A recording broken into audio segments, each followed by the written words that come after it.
We have an obligation to every last victim of this illegal aggression because all of this carnage has been done in our name. Since World War II, 90% of the casualties of war are unarmed civilians, a third of them children. Our victims have done nothing to us. From Palestine to Afghanistan to Iraq to Somalia to wherever our next target may be, their murders are not collateral damage. They are the nature of modern warfare. They don't hate us because of our freedoms. They hate us because every day we are funding and committing crimes against humanity.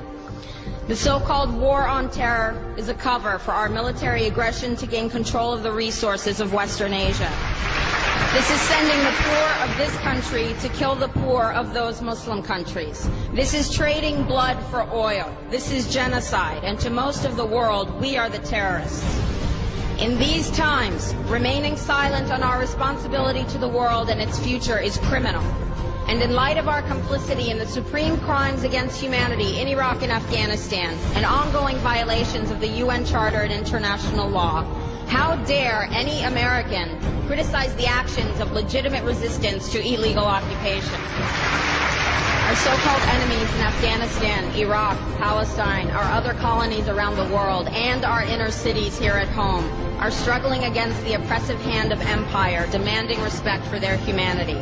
They are labeled insurgents or terrorists for resisting rape and pillage by the white establishment, but they are our brothers and sisters in the struggle for justice. The civilians at the other end of our weapons don't have a choice, but American soldiers have choices. And while there may have been some doubt 5 years ago, today we know the truth. Our soldiers don't sacrifice for duty, honor, country. They sacrifice for Kellogg, Brown, and Root. They don't fight for America, they fight for their lives and their buddies beside them because we put them in a war zone. They're not defending our freedoms. They're laying the foundation for 14 permanent military bases to defend the freedoms of ExxonMobil and British Petroleum. They're not establishing democracy. They're establishing the basis for an economic occupation to continue after the military occupation has ended.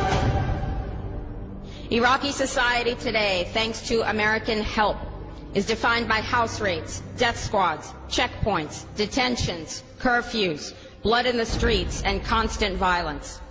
We must dare to speak out in support of the Iraqi people who resist and endure the horrific existence we brought upon them through our bloodthirsty imperial crusade.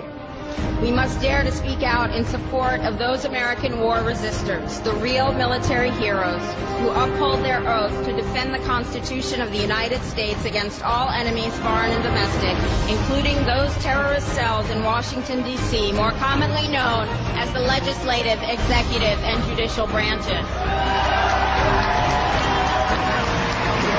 Frederick Douglass said, "Those who profess to favor freedom and yet depreciate agitation are people who want crops without plowing the ground. They want rain without thunder and lightning. They want the ocean without the roar of its many waters." The struggle may be a moral one, or it may be a physical one, or it may be both, but it must be a struggle. Power concedes nothing without a demand. It never has, and it never will. Every one of us must keep demanding, keep fighting, keep thundering, keep plowing, keep speaking, keep struggling until justice is served. No justice, no peace. No justice, no peace.